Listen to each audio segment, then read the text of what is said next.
Bismillaahi Raxmaani Raxiim. Haddii shan ilbiriqsi oo kaliya dunida oksijiin laga waayo maxaa dhacaya? Ma kula tahay inaan sii noolaan doono haddii shan ilbiriqsi oksijiin la'aan la noqdo? Muuqaalkan waxaan ku daawan doonaa nimcooyinka Ilaah oo na siiyo nolosheena ku hareeraysan. Waxaad isweydiinaysaa in shan ilbiriqsi oo kaliya waxba aan isbedeli karin. Laakiin ma isweydiisay dunida maxaa ka dhacaya? Ma waxay noqonaysaa dunidii aad taqiinay mise duni cusub? Si aan u bilowno muuqaalkan, like saar. Haddii aad ku cusub tahayna, subscribe dheh channelkan. Mahadsanid. Waxba stress ha isgelin, oksijiinkaaga toos ah qaado. Waxaan kuu sheegi doono waa qiyaasta cilmiga ee aan gacanteena ku hayno. Atmosfeerka sare ee dunida ugu muhiimsan ee nolosheena saameynta ku leh waa oksijiinka. Haddii ay oksijiin aysan jiri lahayn, geedaha, xayawaanaadka, dhulka midna ma jiri lahayn.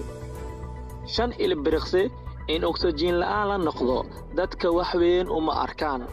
Dabcan marka nolosheena loo eego waa mid iska caadi ah, sababtoo ah qofka bini'aadamka 30 ilbiriqsi ayuu oksijiin la'aan noqon karaa. Laakiin su'aashu waxay tahay, dunida maxaa ka dhacaya haddii shan ilbiriqsi oksijiin la'aan ay noqoto?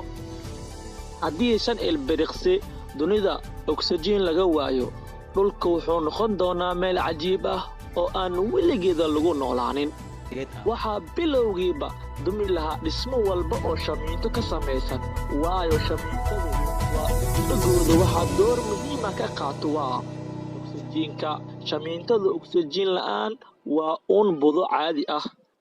Sidoo kale waxaa burburi lahaa lakabka sare ee atmosfeerka dunida ka difaaca waxyaabaha bannaanka ugu yimaado ee la yidhaahdo ozoonka.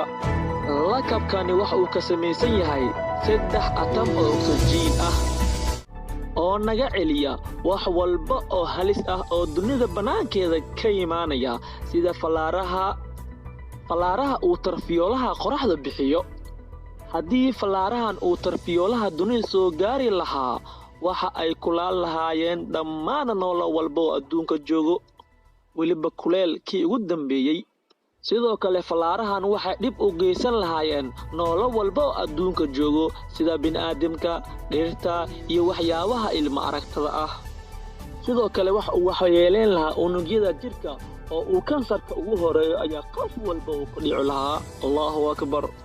Oksijiinka oo 5 sekin keliya la waayo